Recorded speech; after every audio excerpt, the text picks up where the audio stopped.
আল্লাহ রসুলের কাছে যখন মালাকুল মউত আসেন, আল্লাহ হেদায়েত দিছিলেন, আগে উপদেশ দিছিলেন আমার বন্ধুর কাছে যাবে বটে, কিন্তু ঘরে ঢুকার আগে অনুমতি নিবে।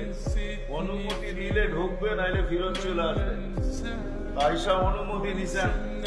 তারপরে আল্লাহ বলছেন, শোনো, হাত রাখার আগে আবার অনুমতি নিবে, রাখতে দিলে রাখবে, নাইলে চলে আসবে।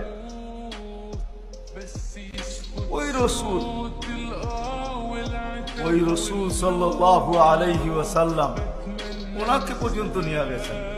ওনার আজকে মৃত্যুর সম্বন্ধে কোনো ধারণা নাই।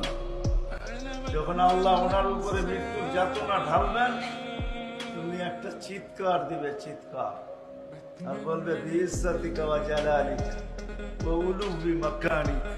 আল্লাহ তোর ইজ্জত আর জালালের কসম, তো উচ্চ সিংহাসনের কসম, লাউ আলিমতু সাকরাতাল মাউত মা কাবাসতু আরওয়াহাল মুমিনিন।